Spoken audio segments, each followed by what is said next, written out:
Hey guys, Unit 2, Day 1.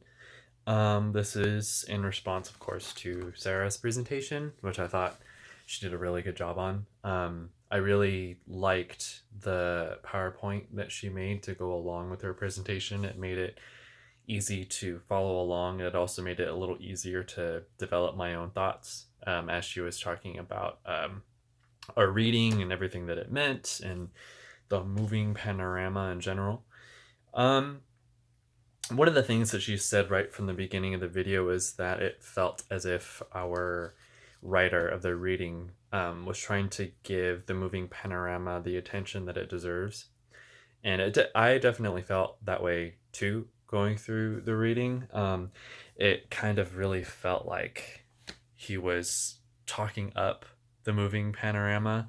He just went a little on and on about the moving panorama's history and what it meant and all the different artists that, well, I don't know if you could really call them artists per se. Yes, they created the moving panoramas themselves by painting them, but a lot of the times they were criticized for their lack of endeavor and used more for the purposes of entertainment and making money. So that's kind of interesting in its own right. But as Sarah went on in her presentation, she went on to note relations between video games and the moving panorama, which I noticed too in the reading, and I thought it was really interesting.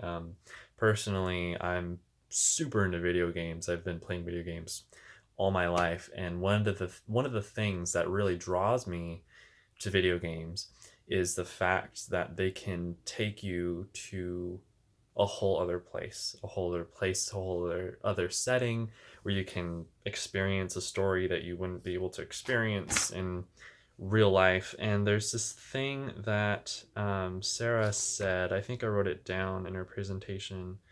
Um, Virtual closeness with distance. Just again, going into how you're sort of transplanted into another space, which is transplantic travel, is another way I think that she said in her presentation. I think that that's part of the reason why the moving panorama was so successful, is because of that aspect of being placed into somewhere else that you otherwise wouldn't have been able to visit or are interested in visiting, but experiencing it more or less from the comfort of your own home. Um, it relates to video games a lot. There's this invention that I wrote it down. Willie Kingsbury, he made an apparatus that was small and portable that was meant to emulate the moving panorama, to where you were creating your own sort of small little environment that you could bring with you. And I thought that that was really interesting. It immediately reminded me of video games, in that, I have my little Nintendo handheld here. This is something that you can take with you wherever you want, and you can again be transplanted into a whole other reality, a whole other setting, a whole other story that you otherwise wouldn't be able to experience.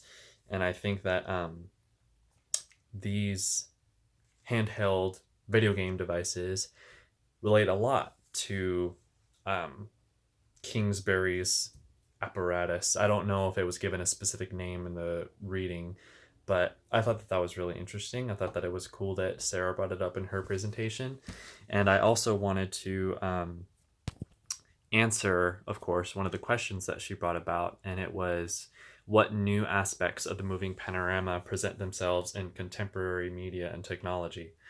Um, what elements of today's media culture did the moving panorama anticipate? And if moving panorama is indeed a missing medium, do any remnants exist today? I think that, again, the whole portable video game thing is a remnant of the moving panorama, and that seed was sort of planted a long while ago. Um, I feel that we have a natural sort of wanderlust. So anything that can take us and swoop us off our feet to somewhere else is really great to experience. And another thing that ties into it as well that Sarah brought up was VR, virtual reality. Virtual reality and video games actually go hand in hand. It's kind of convenient how all this interesting stuff ties together. Um, VR is something that can be used for video games, but it could also be used for more traditional art. I would like to say that video games are also art, but that's a whole other conversation. Um, let's see. Specifically, I wanted to bring up the musician Bjork. She is really innovative when it comes to not only music, but tying music into technology and making art into something that we have never considered before and taking us to a place that we've never been to before, whether that place is um, in the real world, psychological, a sort of like storybook setting. She's really talented in taking her listeners to another space. And VR is something that she has recently tapped into to make music videos that accompany her most recent album. It's called Volnicura. Um, it's a fantastic album, but the music videos are super ambitious in that it's just such an embracing of the VR technology, such a great example of taking the user to a whole other space. And VR is a moving panorama. I believe it's a lot more intuitive of a moving panorama, of course.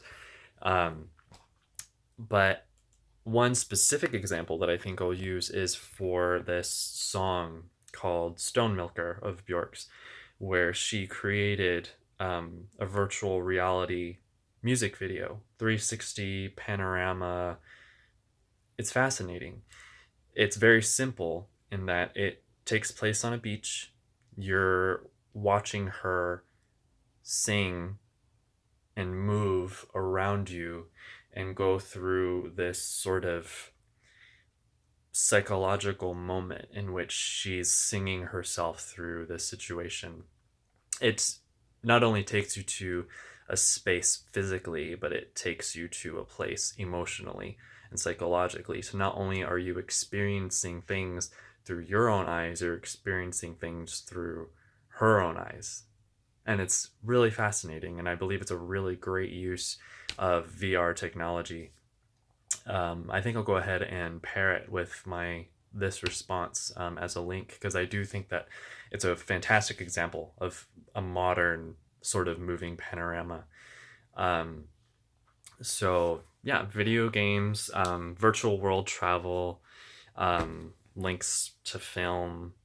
Obviously, I think that film is another obvious example of what the moving panorama has become today. I don't think that we would have film as we know it if it weren't for the moving panorama. Um, it's all about just having, throughout my studies, there's this term that I've learned called the willing suspension of disbelief, where as a viewer, you willingly resist disbelief. I could have worded that a lot better. But you just go into something, a story, a setting, without any sort of skepticism, and you just sort of accept what's happening and you accept the storytelling, and through that you're able to be taken somewhere else. And I think that that's yeah, I think that that's a really great example, modern example of what the moving panorama has become today. um, let's see. Yeah, I think that I touched upon every aspect of that question. I think um what elements of today's media culture did the moving panorama anticipate?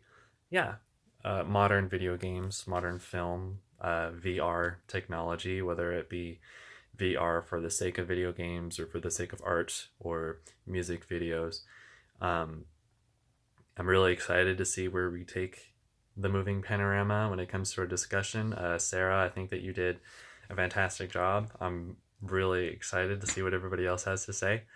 All right, guys, I'll see you later.